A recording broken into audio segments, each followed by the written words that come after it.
Assalamualaikum warahmatullahi wabarakatuh. Salam cerdik. Ya, balik lagi dengan saya. Kali ini hostnya Tanto Johari, biasa dipanggil Mas Owi. Dan alhamdulillah di seri cerdik ini, cerita diklat, kita menghadirkan dua narasumber yang luar biasa gitu. Yang pertama adalah beliau Bapak Mayor Jenderal TNI Rahmat Puji Susatyo, SIP MSI.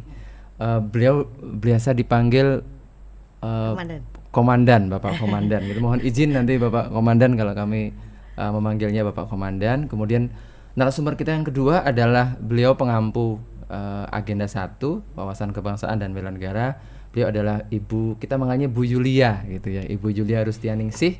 Beliau adalah Widaiswara Madya di Badan Diklat DIY yang mengampu materi wawasan kebangsaan dan Pancasila. Jadi luar biasa narasumber kita hari ini, dan tentu karena sudah jelas ya, udah ada bocoran dari saya bahwa ini kita akan bicara tentang agenda 1. Pertanyaannya agenda 1 itu apa gitu ya. Agenda 1 itu berkaitan dengan integritas, penguatan integritas, kemudian wawasan kebangsaan dan bela negara.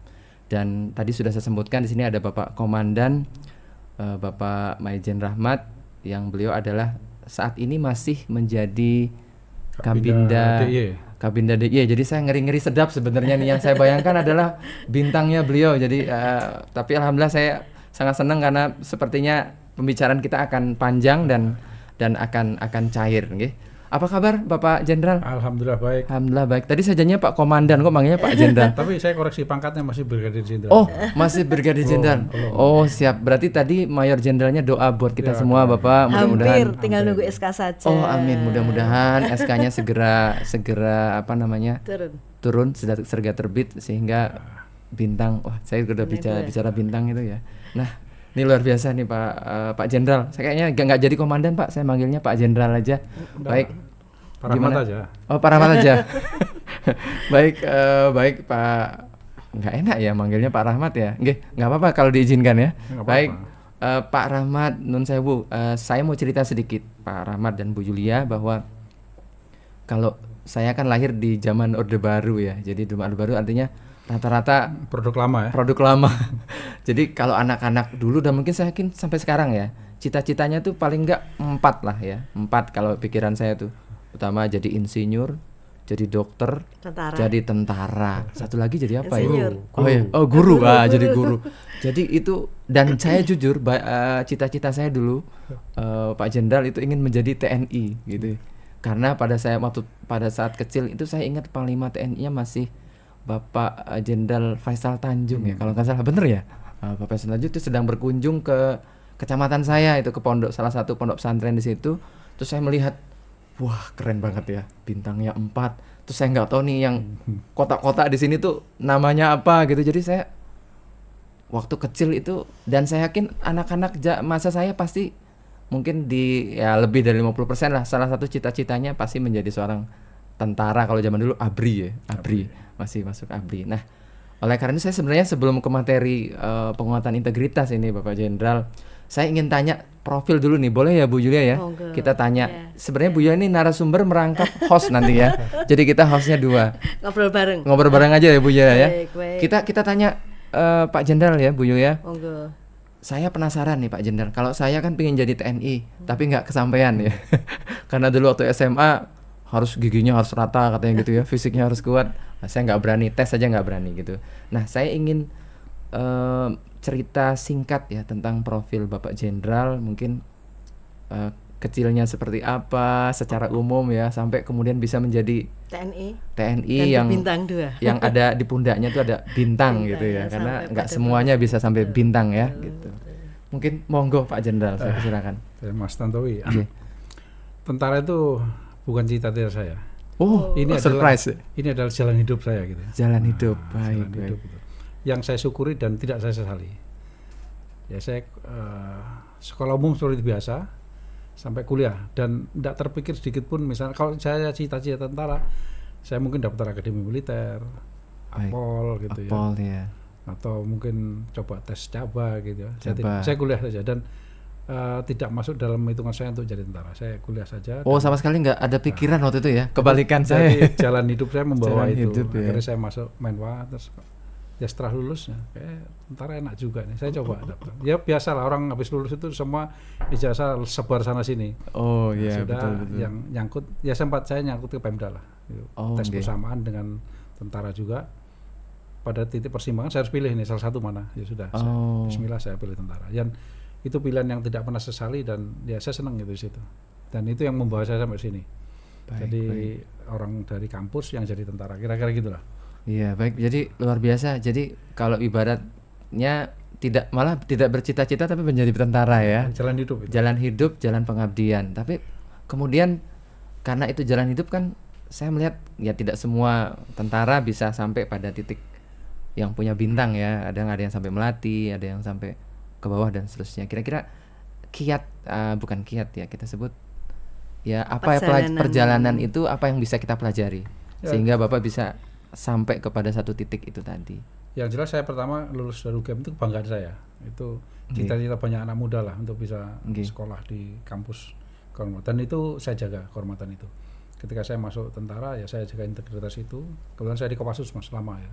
Kopassus. Nah, Kopassus itu yang membentuk, yang membuat yang dulu mungkin saya tidak terlalu jadi tentara aja lah. Yang penting masuk tentara aja lah sudah. Jadi ternyata ini harus saya pegang ini. Ini jalan hidup saya yang harus saya tekuni. Dan di Kopassus itu mengajarkan nilai-nilai, ya value lah. Bagaimana pantang menyerah, bagaimana persatuan, bagaimana terus kita ini harus jadi terbaik gitu. Bagaimana kita berkomunikasi baik dengan semuanya, baik kawan lawan, semua itu dilakukan dan nilai-nilai itu ada. Ya saya bersyukur di situ. Di tempat lain juga sama, tapi saya lihat di Kopassus berbeda. Yang itu memang semakin meneguhkan saya. Ini saya harus jadi tentara yang benar-benar tentara. Ya sudah, karena saya sudah masuk Kopassus, saya sungguh dan banyak nilai-nilai itu yang akhirnya saya bawa dalam kehidupan hari-hari di bekerja di semua bidang itu. Dan itu ya salah satu kunci sukses di situ. Selain tentu dukungan keluarga, doa, agama juga itu baik. Tapi nilai-nilai dalam bekerja saya lihat di situ bagus gitu. Dan ini selalu saya coba bawa ke dalam lingkungan kerja saya gitu. Bagaimana membawa mereka dalam suasana kerja yang bagus gitu. Dan ya alhamdulillah selama ini baik sehingga mungkin dari atasan pimpinan menilai kinerja baik sehingga diberi kesempatan untuk berkarir lebih jauh gitu ya. Yang tadinya saya pikir ya sampai apalah langsung sarjana. Ternyata ya negara itu fair lah gitu ya untuk bisa memberikan peluang-peluang pada yang mungkin ya saya tidak merasa kerja baik tapi saya kerja serius lah untuk bagaimana melaksanakan tugas-tugas itu. Baik, terima kasih Pak Rahmat dan saya dapat bocoran ya ternyata Bu Yulia teman kuliah Pak Rahmat ya Pak Jenderal ya. Mungkin bisa ditambahkan ini Bu Yulia terkait dengan apa yang tadi disampaikan testimoni atau seperti apa? Dengan Pak Rahmat ini kita pernah berkawan di satu angkatan di pemerintahan UGM, Visipol, angkatan IP, alumni IP ya. Dan alhamdulillah sekarang beliau itu jadi perekat kami yang masih sempat kumpul. Wah, luar biasa ya. Jadi saya kira sudah susah kumpulnya. Inisiasi beliau. Jadi kalau Pak Komandan kita kumpul tanggal sekian siap semuanya datang. Dan beliau sangat membangun kerekatan itu luar biasa karena mungkin kalau reuni itu kan biasanya happy saja, tapi ada di suatu saat kemudian saya tergabung dengan teman-teman itu ketika beliau berinisiasi mengunjungi teman yang sedang sakit, bahkan yang sudah wafat mendahulu itu beliau menginisiasi untuk ziarah, berkunjung ke teman-teman dan kemudian berbagi dengan mereka yang tidak beruntung. Ini saya merasakan mungkin didikan dari Kopassus tadi ya Pak ya, value dari Kopassus yang bersama Korsa ya, jiwa Korsa ya. Baik. Terus mungkin kalau di ASN itu kan ada berakhlak ya, untuk para ASN gitu, berorientasi pelayanan sampai dengan yang terakhir itu yang terakhir itu kompeten. Kolaboratif. Nah, silaturahim.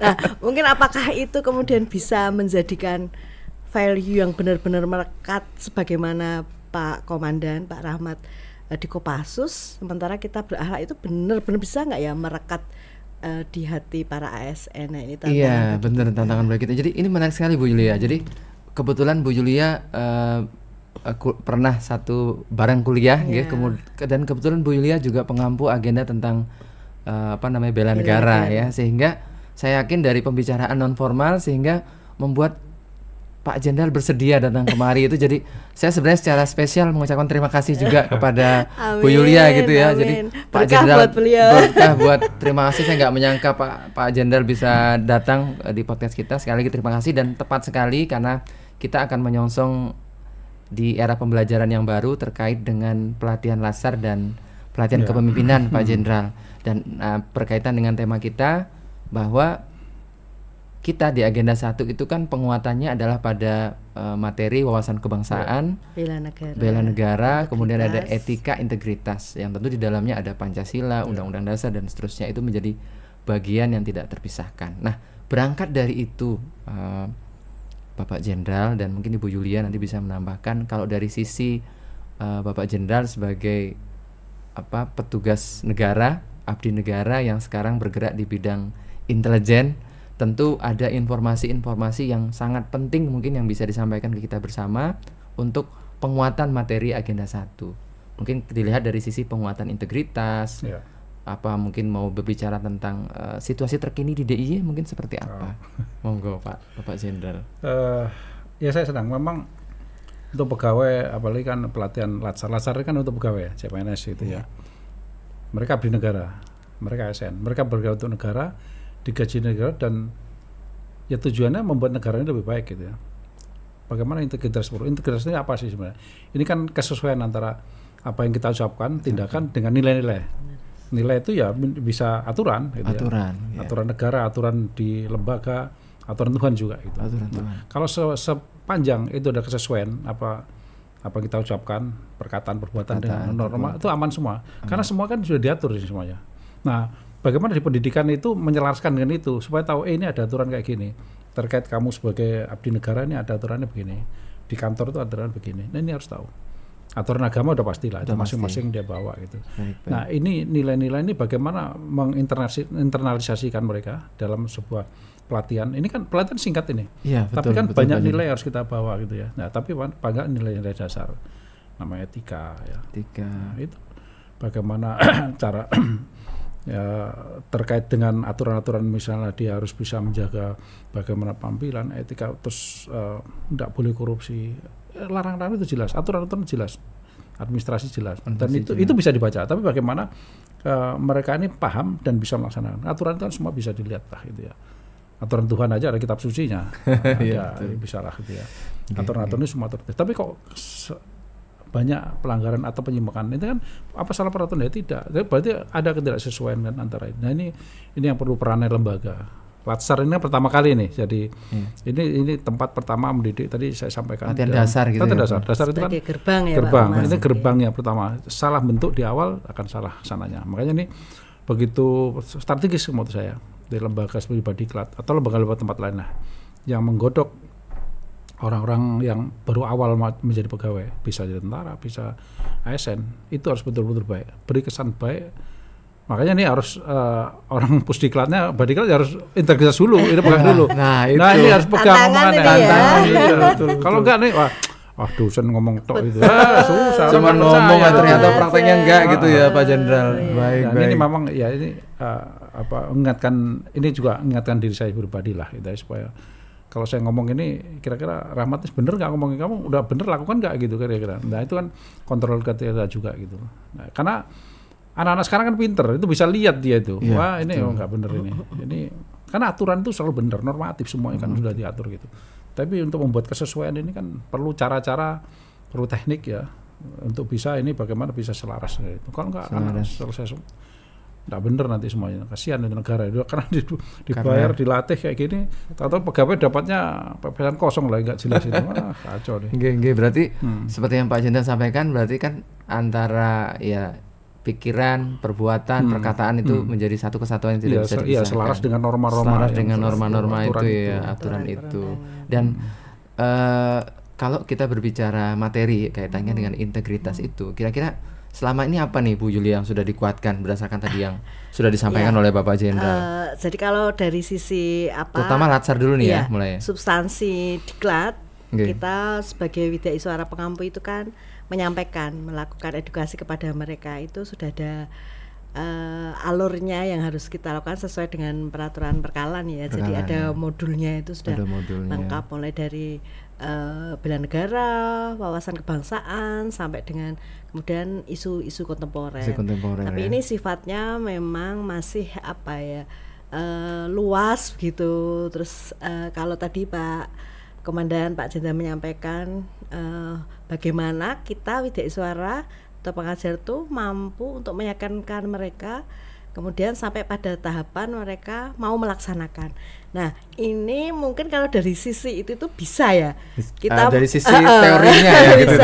Tapi ketika masuk ke dalam sistem tempat mereka bertugas itu kan harusnya disambut oleh role model yang baik dan lingkungan yang sebenarnya harus kondusif dengan apa yang kita ajarkan. Lah, ini begitu selesai dari sini itu belum tentu kolam yang dimasuki itu ambiennya itu sesuai dengan apa yang diharapkan dengan tujuan belajar kita. Itu begitu, Pak. Berarti kan kalau menyambung dari Pak Jenderal kemudian dari Pak Bu Yulia tadi kan pertama harus tadi sesuai kata perbuatan, kemudian harus bisa menjadi contoh ya. Jadi jangan istilahnya ngomong tok gitu ya. Kemudian setelah kita jadi pengajar, kemudian mereka peserta kembali ke instansinya juga dihadapkan pada sebuah tantangan gitu. Bagaimana memilih pemimpin yang mungkin bisa menjadi role model mereka, karena kan pasti dimanapun ada yang baik dan buruk. Nah tentu kalau kalau seperti itu gimana Pak Jenderal? Maksud saya apa hal-hal yang harus kita perhatikan, karena kan kalau diklat tadi Pak Jenderal menyampaikan hanya sebentar. Nah ketika setelah diklat kan tantangannya justru ada di situ. Apa sih kira-kira yang harus dilakukan nih oleh kita nih sebagai ASN atau mungkin kita mungkin bisa belajar di TNI seperti apa yang lebih jadi gimana? Baik buruknya suatu organisasi itu sangat tergantung pemimpin. Itu perannya besar sekali, sangat besar itu. Jadi pemimpin membawa organisasi itu menuju ya tujuan yang diharapkan itu. Nah sebenarnya kalau mekanisme formal kan sudah ada untuk maintenance lah itu, kemauan pimpinan itu. Ada pendidikan berjenjang kan, ada pelatihan. Itu kan kembali ke Badiklat lagi ya. Di tentara samalah itu. Kalau ada pelatihan yang terkait dengan keterampilan ya, ada pendidikan berjenjangnya. Dan itu kembali ke pusat, dan itu pasti diajarkan hal dasar lagi. Kami kalau di tentara, pendidikan dasar, nanti ada pendidikan kecabangan, ada khusus perwira lanjutan, perwira 1, lanjutan 2, ada sesko, dan selalu diajarkan dasar lagi, misalnya tentang doktrin. Diajarkan lagi orang ini apa sih? Masih diajarkan. Jadi ada itu selain pelajaran yang ini jadi kembali lagi dinolkan kembali. Belajar doktrin lagi, ya belajar tentang undang-undang lagi, itu belajar lagi. Saya berarti doktrinnya tentang undang-undang Pancasila itu diulang lagi. Supaya ini merefresh. Jangan dasar umum. Jangan dipilih kalau sudah pangkat tinggi, udah jadi kepala dinas terus jadi kasih terus nggak perlu itu gitu ya. Ini perlu ini lagi. Jadi selalu refresh itu. Terus, kemudian apa yang terkait dengan peningkat penjenjangan. Sehingga itu secara formal sebenarnya kan sudah ada mekanisme itu ya. Nah, selain ya memang kontrol dari pimpinan terus di ini. Karena pimpinan itu ya sekecil apapun itu punya pengaruh itu. Nah kalau dari pimpinan Anda bagus ya kesana bagus. Tapi kalau pada level ini bagus, insya Allah ke bawahnya juga bagus. Tapi tadi memang pendidikan yang sifatnya itu untuk maintenance tadi ya, yang sudah secara formal ada itu ya harus difungsikan, tidak sekedar formalitas bahwa ini sekedar karena mau naik pangkat nih jurusan ini. Padahal ya seiring pangkat itu kan ada tanggung jawab di situ juga. Ada dia wawasan yang harus dia punya pada level itu ya. Jadi dia pantas nggak segitu, level situ dia punya pengetahuan cukup nggak, pengetahuan teknis misalnya. Teknis harus dia nguasai, jangan ini komandannya nggak nguasai dilecehkan nanti. Jadi komandan harus banyak belajar itu. Kalau anak banyak bisa kira-kira ya kita tidak harus bisa secara teknis sampai dalam, tapi minimal garis besarnya tahu. Ditanya itu bisa jawab, bisa ngarahkan. Atau kalau misalnya sedikit agak di prank itu tahu juga ya. Tahu ini saya dibohongin gitu ya. Kalau kita bisa ngarahkan kan kita tahu benernya itu seperti apa gitu ya. Kalau benernya seperti apa dulu artinya kembali ke norma-normanya kita tahu norma dasarnya ya, itu kan bisa norma itu aturan-aturan di internal instansi kan ada juga, kita tahu aturannya sehingga ini salah karena ini dasarnya, kamu benar ini lanjutkan ini sudah sesuai nih, kalau salah ya jadi tidak asal saja kita mengevaluasi, tapi memang kita harus tahu paham terus aturan-aturan yang berlaku sehingga ya semuanya kan sesuai itu, dan tidak boleh ada penyimpangan itu terlalu jauh. Kadang-kadang sedikit oke lah, tapi kalau udah terlalu jauh kalau semua berlaku ini Mas, harus mulai dari diri sendiri. Diri sendiri, wah itu kata kuncinya tadi ya, diri sendiri tadi jadi contoh ya. Dari hal yang kecil, dari diri sendiri. Diri sendiri kayak itu Agim. Dan mulai saat ini juga. Mulai saat ini ya, nggih. Nah, kebetulan karena kita kedatangan Bapak Jenderal, jadi kan mohon izin Bapak Jenderal. Jadi kan kita ada materi wawasan kebangsaan untuk ya pemahaman wawasannya, kemudian kita ada kesiapsiagaan untuk secara fisik dan mental gitu. Kemudian kita ada materi semacam isu kontemporer. Jadi harapannya setelah kita punya value wawasan kebangsaan, memahami bagaimana Pancasila tertanam dalam diri kita, nilai-nilainya, undang-undang, kita harus loyal dan seterusnya, berakhlak tadi. Kemudian harapannya kita mampu mengatasi tantangan-tantangan. Nah, dalam isu kontemporer itu kan ada banyak ini Pak Jenderal tantangannya, misalnya isu kontemporer yang disebut dengan isu extraordinary crime ya. Ada korupsi, ada proxy war, wah berat nih. Ada proxy war, ada kemudian radikalisme, intoleransi, money laundry gitu narkoba. kan, ya narkoba dan sebagainya.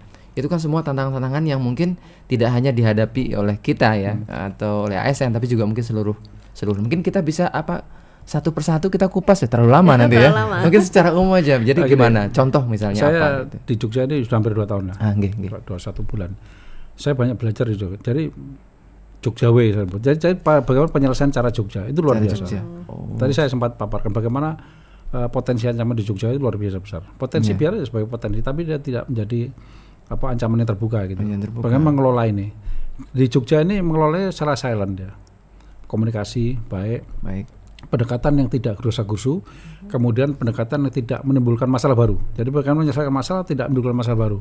Tidak ya taruhlah misalnya ada teroris. Jogja bukan nggak ada nih yang mantan teroris gitu ya. Atau potensi-potensi terkait misalnya radikal kanan. Kalau kita selesaikan dengan mungkin dengan cepat ya, agak keras memang, tapi dampaknya luas. Mungkin selesai nih masalah, tapi kan belum masalah baru, orang takut datang ke Jogja. Mati ekonomi masyarakat. Investasi nggak? Orang wisatawan nggak perlu datang. Kayak misalnya penyerahan Klitih ya. Dengan Kapolda, bagus Kapolda ini pendekatan. Saya harus belajar juga bagaimana pendekatan soft Klitih ini sekarang nyatanya selesai. Tidak harus dengan tangkap sidang orang itu, itu malah tanpa menimbulkan kehebohan nasional. Karena begitu ada spot clean sedikit aja kan orang ribut. Wisatawan terganggu, itu cepat sekali turunnya itu. Malah pada takut. Makanya penyelesaian saya sampaikan pada kawan-kawan ini, anggota saya, bagaimana menyelesaikan masalah Jogja ini tidak usah pakai heboh, jangan sampai menimbulkan masalah baru. Karena ini menyangkut hajat hidup orang banyak, apalagi terkait keamanan ini kan Jogja sensitif ini. Nah ini juga kesempatan di Badiklat Jogja, bagaimana nilai-nilai kejogjaan ini yang dalam penyelesaian masalah itu bagus digunakan. Senyap, tidak usah banyak ngomong tapi selesai. Ya banyak koordinasi memang, itu memang agak lambat sedikit, tapi nggak lambat itu. Tapi paten penyelesaiannya bagus itu. Makanya Jogja dilihat dengan kemiskinan yang miskin yang nomor 1 dari bawah itu Jogja di Jawa ya. Artinya kan itu. Tapi kan tidak terus ada demo berseri-seri. Saya belajar penyelesaian misalnya teras Malioboro itu pedagang. Kalau di Jogja udah bakar ban Mas itu. Pol PP diserang. Bagaimana orang ditertib pedagang udah enak-enak situ digeser lagi, tapi mau mereka. Dan kami tanya itu ke gimana? Ya kami selesaikan, kami serahkan ke Pemda lah. Yakin ada dongkol lah, pasti dongkol itu. Ada nggak suka, ada tapi kan dia tidak wujudkan dengan bentuk-bentuk yang anarkis itu. Tapi dia percaya pada pimpinan, karena memang penataannya ada kepentingan lebih besar. Itu kan bagaimana kita mengkomunikasikan itu, bahwa ada beberapa kepentingan masyarakat agak terkurangi gitu ya, kenyamanan biasa dagang enak di situ terus bisa digeser, ya tentu ada pengaruhnya gitu ya. Tapi mereka bisa terima. Inilah cara-cara bagaimana pendekatan di Jogja ini, komunikasi itu yang luar biasa. Istimewa. Iya, semangat kejogjaan. Makanya Badiklat di DIY ini harus semangat kejogjaannya. Dan nyatanya kan Jogja masih dapat juara terus itu dalam banyak hal. Banyak hal ya. Kalaupun ada yang ekstrim tadi anomali tadi. Tapi kan tidak menimbulkan masalah baru. Ya tetap angka harapan hidupnya tertinggi juga, miskin tapi tertinggi. Pendidikan, tingkat pendidikan mungkin kalau bagus. Ini ada penilaian indeks kepercayaan kepada birokrasi, mungkin trust masyarakat Jogja terhadap pemerintah tinggi ya, mungkin masih tinggi ya. Di indeks itu masih tinggi gitu. Kalau dibanding daerah. Berarti kita patut ya tanda kutip patut berbangga walaupun tetap harus mempertahankan ya, lebih sulit mempertahankan ya. Jadi percaya kalau pemerintahnya itu bisa menyelesaikan trust ya. Artinya kan itu juga tantangan buat pemerintahnya sendiri gitu. Nah ini di Padiklatnya digosok, diolah lah, digodok mereka. Bagaimana pemerintah tadi untuk mencapai trust itu kan bukan datang dengan sendirinya, tapi kan memang menunjukkan performa yang bagus dari. Saya lihat memang di Jogja performa, artinya kalau secara kinerja itu ya jauh lebih bagus dari tempat lain lah. Bahwa kurangan ada, tapi itu masih jauh lebih baik daripada dari tempat-tempat yang saya sering tugas lah di seluruh Indonesia ini gitu. Berarti, tadi belum nanya ya, nanti nggak apa-apa di balik layar aja ya. Berarti kan kalau dari yang Pak Rahmat sampaikan, Pak Jenderal, Ibu Yulia tadi kan masyarakat itu kan masih punya trust yang tinggi terhadap pemerintahnya. Berarti kan mau tidak mau kita bisa menyebut bahwa itu akumulasi juga dari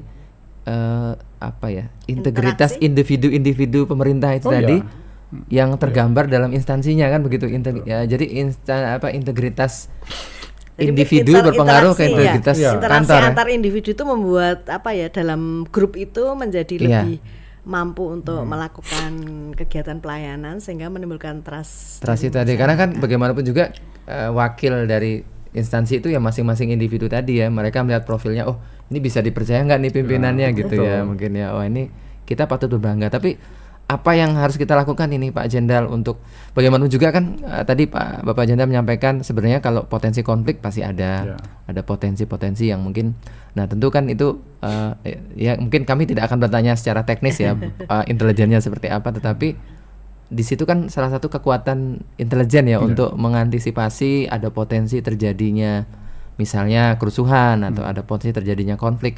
Kira-kira secara umum, bukan yang teknis tapi secara umum apa yang BIN lakukan untuk bisa menjadikan itu tadi tidak ada masalah tapi nggak sampai berpengaruh, masalah selesai tapi tidak menimbulkan senyap ya, penyelesaian senyap mungkin bahasanya ya. Gimana itu? Jadi memang di Jogja ini memang bagaimana kita yang lakukan selama ini membangkitkan kesadaran masyarakat itu. Alert ya, bagaimana kewaspadaan itu ingat. Jadi saya setiap ada kesempatan dimanapun diundang saya datang, walaupun forum apa aja untuk bisa menyampaikan tadi seperti tadi saya sampaikan warning tadi ya terkait dengan situasi Jogja. Sehingga hati-hati ketika ada situasi yang ini apa yang harus kita lakukan ya. Jogja ini kayak gini loh, sehingga mereka tidak tenang-tenang aja Jogja aman. Waspada. Iya, waspada. Dan di setiap dan itu tidak perlu disampaikan di media yang besar-besar harus expose. Nanti orang takut itu. Orang takut ya. Tapi kan karena kami tahu datanya bahwa ini tidak bisa kayak gini, ini situasi kalau dibiarkan akan menjadi konflik terbuka. Potensi ini akan menjadi sesuatu yang berbahaya. Makanya selalu saya ingatkan. Saya selalu berusaha banyak berhubungan dengan berbagai pihak lah, baik itu secara perorangan maupun lembaga atau dalam forum-forum yang seperti ini. Jadi saya ngasih misalnya kuliah di kampus, gitu. Saya lakukan juga untuk membagikan kesadaran itu supaya mereka tahu bahwa Jogja ini sebenarnya kalau tidak dikelola secara baik ini bahaya. Sehingga mereka ketika ada kesadaran itu bahwa tahu bahwa Jogja ini punya potensi untuk ancaman, mereka juga akan sadar. Paling enggak ya sadar untuk dirinya, lingkungannya gitu ya. Bahwa kalau nanti menganggap semuanya baik, orang abai kayak terlena gitu ya Pak Jenderal. Dan nyatanya kan memang banyak kami bisa ungkapkan beberapa data yang itu membuat tidak nyaman lah untuk Jogja. Saya pun tidak nyaman, bukan Jogja terus tidak aman ya, tidak nyaman untuk konteks Jogja yang kota pendidikan, kota budaya, kota seni segala macam, yang harusnya itu zero kayak gitu-gitu. Tapi kok ada? Masih ada ya. Masih ada. Tapi ya makanya jangan sampai yang ini terus menjadikan Jogja menjadi tidak kota budaya lagi, tidak kota pendidikan, karena memang terekspos gitu. Kayak gini lah Jogja. Tidak perlu semua orang tahu, tapi perlu semua orang waspada lah terhadap berbagai potensi ancaman yang ada di Jogja ini gitu. Baik, menarik sekali Pak Jenderal, asik banget ngobrolnya, nggak terasa kita udah setengah jam lebih ini ya. Jadi kita sebagai ASN gimana Ibu Yulia? Kita langsung berhubungan dengan masyarakat itu juga apa yang disampaikan oleh Pak Jenderal tadi itu ya posisinya itu tidak senyaman yang nyaman tapi jangan terlena gitu ya. Jadi memang kita harus memiliki kemampuan untuk mempetakan ya apa sih sebenarnya potensi-potensi kita udah tahu ya dari ilmu yang didapatkan, terus kemudian kita bisa melihat membawa kepada situasi yang real, kondisi nyata. Berarti kalau seperti itu harus waspada, harus diwaspada. Kemudian bisa juga mengamankan pada lingkungannya, mengkondisikannya, paling tidak keluarga kita. Jadi AS itu juga harus tidak hanya aktif di kantor aja, tapi Iya. juga di lingkungan itu juga sangat penting. Berarti kayak menjalankan fungsinya itu ya sebagai Betul. perekat dan pemersatu bangsa. Ya. Selain sebagai pelayan publik Pelayan dan publik, sebagai pelaksana kebijakan ya. Wah, luar biasa. Kira-kira ada lagi nih Bu, karena kita waktunya, saya mau ngobrol banyak tapi ternyata waktu sudah membatasi kita. Mungkin Bu Yulia dulu nih kira-kira menyambung yang tadi, kira-kira apa harapan dan mungkin apa yang mungkin perlu kita lakukan nih untuk memperkuat materi terutama terkait agenda 1 nih Bu. Jadi gitu. memang untuk Sebagai closing. Materi itu kan sudah given ya dari pusat gitu, dari lembaga administrasi negara. Tetapi dalam konteks kewilayahan daerah, apalagi yang Latsar itu kan kita cenderung untuk di DIY saja. Nah itu perlu memasukkan situasi, tantangan, isu kontemporer lokal. Sebagaimana tadi sudah disampaikan oleh Pak Komandan, dari BIN itu kita olah dan kita harus mampu menyampaikan kepada para peserta sehingga peserta timbul kewaspadaan. Karena tapi itu dengan catatan dia sudah selesai loh ya. Integritasnya itu sudah selesai. Sudah selesai ya. Sebagai ASN itu dia harus selesai terkait dengan integritas dan semangat bela negara. Sehingga dia memiliki kewajiban sebagai agen untuk menjaga lingkungannya. Leres gitu nggak Pak? Iya, leres Pak Komandan gitu. Baik, gitu. Wah luar biasa. Baik, jadi terima kasih Bu Yulia, itu closingnya ya. Harapannya mungkin mudah-mudahan nanti kita bisa semakin semangat nih karena dapat insight, dapat banyak pembelajaran dari Bapak Jenderal hari ini, dari tadi pagi ya sampai siang ini. Sekali lagi terima kasih Bapak Jenderal. Dan terakhir Bapak Jenderal, sebenarnya banyak ini yang ingin kita diskusikan. Terakhir, monggo kira-kira menurut Bapak Jenderal pesan buat kita nih sebagai seorang yang bergerak di bidang kediklatan ini seperti apa? Khususnya penguatan di bela negara. Iya, khususnya di bidang agenda agenda 1 ya, bela negara. Ya, monggo. Badikat DIY ini adalah gerbang awal ya untuk membentuk para ASN ya, CMS yang di sini untuk bagaimana mereka bisa mencintai negaranya, bisa punya integritas yang baik, bekerja sesuai harapan, ya ada kesesuaian antara perilaku, ucapan dengan normanya. Dan ini pertama kali dibentuk di sini. Hitam putihnya adalah di diklat ini. Di diklat ini. Ya, karena mereka pertama kali menjadi pegawai, ya tahu di sini pendidikan. Dia akan ingat, saya dulu dilatih seperti ini loh gitu.